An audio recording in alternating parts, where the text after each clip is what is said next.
Alright venner, velkommen tilbage til dagens video. Dagens video der kører jeg igennem en bryst- og en skuldertræning, men jeg kommer til at snakke en lille smule om det.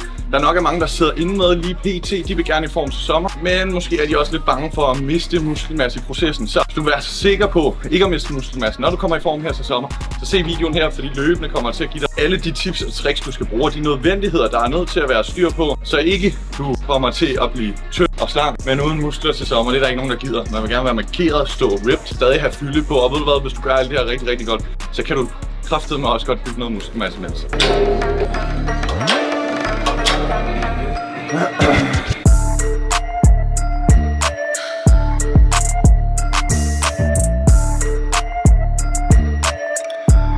Alright, vi er i gang med første øvelse her, som er en pækdæk, en fly-variation.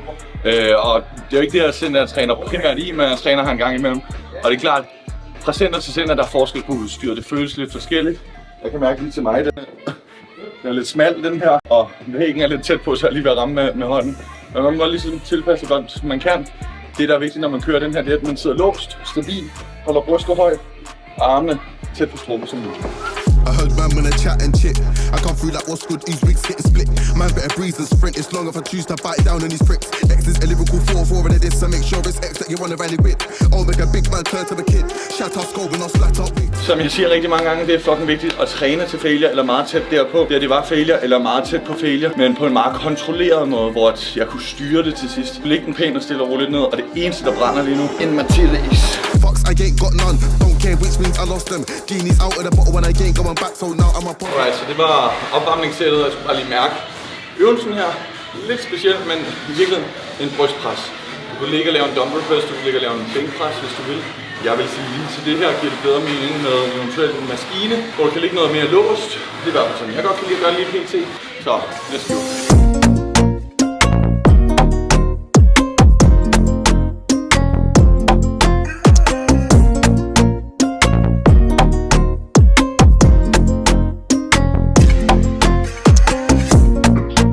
Den føles som den skulle føles på det tungeste sæt. Mega tung. Så perfekt. Jeg føles okay tung. Så jeg tager lige 2 10'er af, og så har vi backup-sættet. Så hvis jeg skal komme med en generel anbefaling til dig, der gerne vil nå i form til sommer, gerne vil starte nu, gerne vil arbejde hårdt og effektivt og præcis på det, men ikke vil miste muskelmasse, måske endda gerne bygge noget mere, lig der 500 kalorier underskud per dag. Det kan de fleste skulle finde ud af at holde, uden at være alt for sultne. Der vil de fleste opleve, at de ikke får mindre energi og overskud og dårligere performance eller restitution til deres træning. Problemet er lidt, hvis man er for voldsom, for aggressiv, så får du dårlige træninger, får mindre energi og overskud, mister muskelmasse. Kommer lidt til at være noget, hvor der bliver flere og flere ulemper, og hvor der er bivirkninger ved at komme i form. Og det er ikke så skide godt. Gerne vil stå skarp med muskelmasse. Det er rigtig vigtigt at holde din performance så højt som muligt. Ønsketænkning, prøv at lave progression, mens du kommer i form. Det kan godt lade sig gøre. Det er ikke det nemmeste, og det kræver mindsetet er på plads, arbejdsmoden er på plads. Den er det med alt andet i livet også. Så når nu du ved, at alt du skal for at tabe dig og komme i form her til sommer er at være i kalorieunderskud, og det handler om, hvor meget kalorieunderskud du kan holde over tid, vil de fleste, særligt unge mennesker, der måske ser med her, fristes til at tænke, og jamen jeg gør det bare så overdrevet fra start af som muligt, så skal jeg ikke gøre det til lang tid. Og det er en generel ting, jeg ser i samfundet, særligt for unge mennesker. De har ikke lært at arbejde for tingene. De gider ikke at have et normalt arbejde og være på arbejdsmarkedet i 40 år. De vil snyde, hvor de kan. De vil ligesom springe over, hvor gæret er lavest. Og de vil prøve at se, hvor hurtigt de kan komme derhen, de gerne vil. Det er ikke sådan, tingene fungerer, og sådan fungerer det altså heller ikke, hvis du vil kunne holde på muskelmassen, mens du skal i form. Så er det meget vigtigt, at dit kalorieunderskud ikke er for voldsomt. Hvis du smider over 1 kilo om ugen, så skal du altså være lidt på passen, medmindre du virkelig styr på alt, hvad du laver, hvis også du vil have muskler til sommer. Ej. Jomfrutårn, det er altid den bedste. Og så en halv dåse senere. Jeg ved ikke, om I kender det, men at man er lidt usikker på, hvor er det højt lige er. Kender jeg i hvert fald også godt, og som regel, når man sætter noget op det ene og det andet sted, så ender man op med, at det står sådan her. Det er i hvert fald sket 1000 gange for mig. Har I set Mr. Bean? Der er sådan en, hvor han skal måle noget, så gør han sådan her, og så går han hen og skal måle et sted, hvor han skal bore 2 huller i en væg. Den går ikke helt, men den her, den er ok, sådan her. Nå, ikke lige, men har andet med en måle. Der står ikke nogen tal på nemlig. Så videre til næste øvelse, som er en, ja hvad fanden kalder man den her? Cable incline pres af en eller anden art, men jeg presser faktisk lidt mere lige frem. Så vi laver en brystpres, men i kablerne. Så jeg skulle, Michael Munk kørte lige imellem her. Jeg skulle lige til at tage den. Og sådan, okay, hvad sker der? Der er ikke noget vægt på. Men altså, det er fair nok. Han ser jo bare godt ud.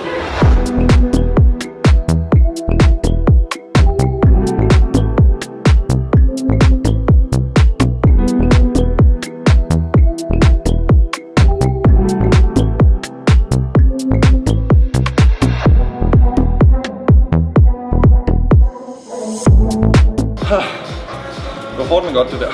Det her tip er et af de allervigtigste til dig, der gerne vil stå toppillet til sommer.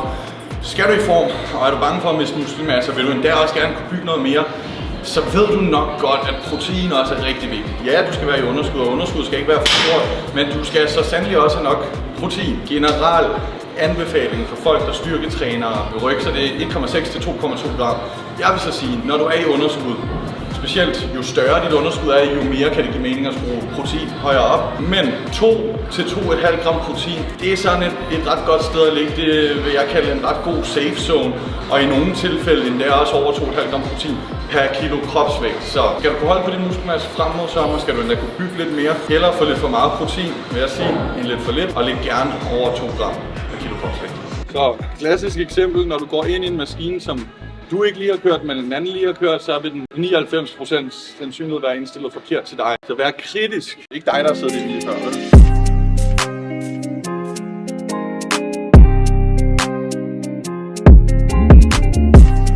Så er der ser med lige nu ikke er gået i gang endnu med din diæt, eller føler du står lidt stille eller lidt bagud, så er det meget vigtigt, at du lytter med her. Det er også meget vigtigt, at du implementerer det, jeg siger til dig her. Fordi hvis du skal i form til sommer og holde på muskelmassen eller bygge mere muskelmasse imens, så skal du selvfølgelig være i underskud, du skal have nok protein, du skal træne hårdt nok. Men du skal altså også vide, at tiden er knap. Det er nu, det skal ske. Du skal gerne rykke hver uge. Og hvis du har en uge, hvor du ikke rykker, så skal du gøre noget ved det, så skal du sørge for, at du kan rykke derfra og frem. Og for at det kan lade sig gøre, og for at det er nemt for dig, så er det meget, meget vigtigt, at du bliver ret selektiv med din tid, med din energi, med hvad du laver i virkeligheden. Det er ikke fordi, du ikke kan tage i byen i weekend. Selvfølgelig kan du det. Men kan du godt se, hvis du hver weekend render i byen, og du når til mandag, og du stadig er smadret, og du har fucket dig selv op hele weekenden, så vil du ikke rigtig være i så god en situation, når den nye uge går i gang. Så sørg nu for at lave ting, der giver dig energi, i stedet for at lave ting, der tager din energi. Så bliver det meget, meget nemmere, og det er tit og ofte det, der gør forskellen for, om du kan holde på muskelmassen og bygge mere, eller om du gradvist bare bliver fladere og fladere at se på.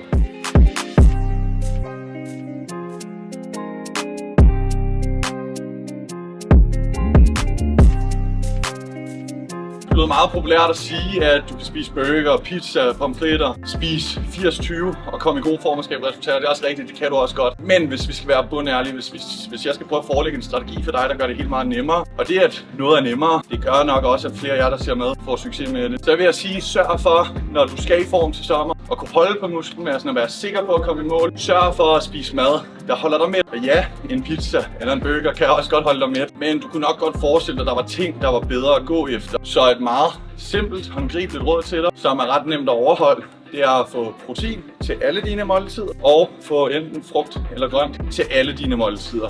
Protein er ultimativt det makronæringsstof, der mætter mest, og som du nok ved, gør den rigtig meget i forhold til muskelopbygning, og det at holde på muskelmassen. Og frugt og grønt har typisk ikke særlig mange kalorier. Det har typisk et højt fiberindhold, og derfor holder det dig ret mæt i forhold til kalorierne, der er i. Særligt med frugt, så kan det stille en sødme, en craving, en lyst til andre ting, og på den måde kan du holde dig til din plan og nemt komme i mål.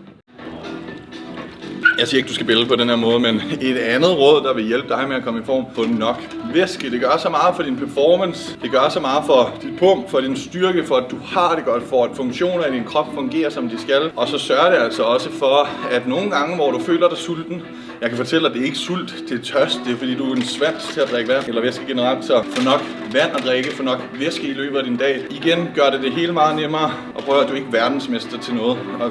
Jo, fedt. Hvis Messi ser med, så er du garanteret. Men erkend lige, at ting er svært, så prøv at gøre det nemt for dig, så nemt som muligt. Det skal nok lykkes.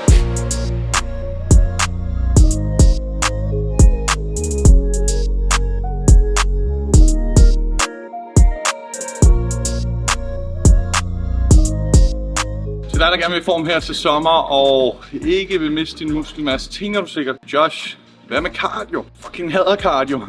Sådan er der rigtig mange, der har det, og jeg vil sige det sådan, du skal ikke lave cardio, hvis du absolut hader. Og jeg vil sige, hvis din timeløn er for høj, så skal du i hvert fald ikke lave for meget, for så kan det ikke svare sig, så kunne det bedre svare sig at gøre noget andet. Men cardio er et værktøj, ligesom alt andet. Det kan forbrænde nogle kalorier, mens du gør det. Det kan træne din kondition. Det er godt for hjertet, godt for lungerne, godt for alt muligt andet sundhedsrelateret. Det er også derfor, jeg synes, det er godt at lave noget. Og for de fleste er det også godt at lave mere, end de tænker, de skulle. Men du skal ikke lave det. Du skal bare skabe et underskud for at komme i form. Men jeg synes, skaber du et for stort underskud gennem din kost alene, uden at gide at lave cardio eller uden at gide at gå skridt, så kommer du også ned på så lidt mad, at dine træninger of course vil være dårlige. Brug det som et værktøj. Men medmindre du har grund til absolut ikke at skulle lave noget eller meget, meget lidt, så brug det dog, for at du kan gøre det, og det kan gøre, at du kan spise mere mad, mens du kommer i form, som i virkeligheden gør det nemmere.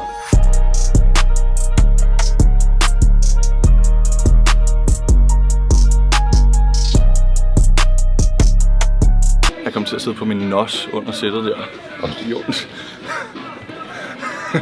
Så kan man altså ikke trykke igennem. Så er det lige, jeg skal huske, hvad jeg skal sætte mig på nu, når jeg glider ind.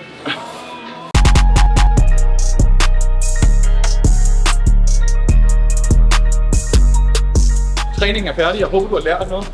Jeg håber, du har tænkt dig ikke bare bruge det som læring, men bruge det som læring, du kan bruge i praksis. Ellers kan det sgu være ligegyldigt. Dem, der får succes, er ikke dem, der læser flest bøger. Dem, der forstår dem og bruger det i virkeligheden. Jeg gerne vil støtte min kanal og ikke gøre det i forvejen, så husk at subscribe. Jeg vil sætte pris på et like selvfølgelig.